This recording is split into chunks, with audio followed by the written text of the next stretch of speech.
Hi guys! Welcome to my YouTube channel. Isa rin ba kayong Shopee affiliate? Kung oo, panoorin nyo lang ang tutorial na to at dito ay tuturuan ko kayo kung paano maglagay ng product sa inyong storefront. Ituturo ko rin sa inyo kung saan pwedeng makahanap ng video na pwede nyong gamitin sa inyong mga affiliate product. Tuturuan ko rin kayo kung paano gawing video yung mga pictures nyo na i-affiliate galing kay Shopee. First step is buksan yung inyong Shopee account. Once na nasa Shopee account na kayo, pindutin nyo lang yung me na nasa right side lower part. Then scroll up nyo lang, hanapin si affiliate program and then click. Once na naklik nyo yan, mapupunta kayo sa inyong dashboard. Sa taas ay makikita nyo yung commission extra. I-click nyo lang yun. Once na naklik nyo yung commission extra, dito lalabas lahat ng mga product na merong commission. Sa pagpili ng product, lagi nating titignan yung mataas yung sold, maganda yung rating, and then pasok yung commission. Ngayon, gawan natin ng sample itong mini electric waffle maker. Kung nakikita nyo mataas yung ratings niya, and yung sold niya is 10k plus, yung kanyang commission is 8% and then nagbibigay din siya ng free sample. Pagka-click ng product, pindutin yung like and then yung arrow sa upper right side. Once na naklik nyo na, ganito yung lalabas, pindutin nyo lang yung affiliate storefront. Pagdating dito, pindutin nyo lang yung save sa baba and then save ulit. At dito ay successfully added na siya sa inyong storefront. Pindutin nyo lang yung close. Pindutin nyo lang yung back hanggang makabalik kayo sa inyong homepage. Ngayon ay tuturuan ko naman kayo kung paano mag-download ng mga videos galing dito kay Pinterest. Kung wala pa kayong Pinterest, mag-download na kayo at mag-register dahil maraming mga videos dito na pwede nyong makuha.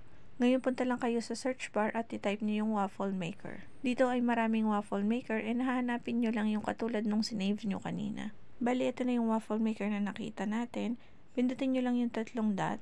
Next is makikita nyo yung copy link. Pindutin nyo yun. Then, i-close nyo lang yung inyong Pinterest app and punta kayo sa inyong Google. Once na nasa Google na kayo, i-type nyo lang yung expertstool.com. Dito natin i-download yung video na kinuha natin kanina kay Pinterest. Next, i-paste ang link and then click download. Once na ganito na yung lumitaw, pindutin nyo lang yung download video files. And pindutin nyo yung nakikita nyo yung tatlong dots sa may video, click download. Once na na-download na yung video, balik lang kayo sa inyong Shopee app. Dito ay click nyo yung live and video.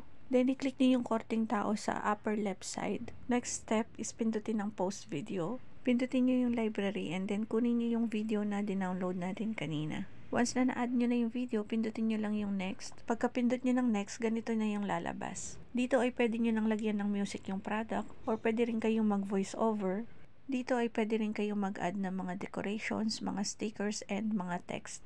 Pwede nyo rin ilagay dito yung pangalan ng inyong Shopee store at pwede nyo rin ilagay yung price ng mismong item. Tandaan lang sa paglalagay ng mga stickers or mga text, siguraduhin huwag matatakpan yung product na ina-affiliate nyo. Once na natapos nyo nang i-decorate yung video, pindutin nyo lang yung next. Then mapupunta na kayo sa next step. Dito ay maglalagay na tayo ng caption ng inyong product. Sa paglalagay ng caption, siguraduhin yung related sa inyong product na ina-affiliate. Dito ay gagawa ko ng sample at ilalagay ko lang is waffle maker. At huwag din natin kalimutan maglagay ng hashtag. Kadalasan yun yung mga hashtag na ginagamit ko. Kung ang product na ina-affiliate ko naman ay gamit sa kusina, ang nilalagay ko is hashtag kitchen. Kung gamit naman sa CR, nilalagay ko is hashtag bathroom.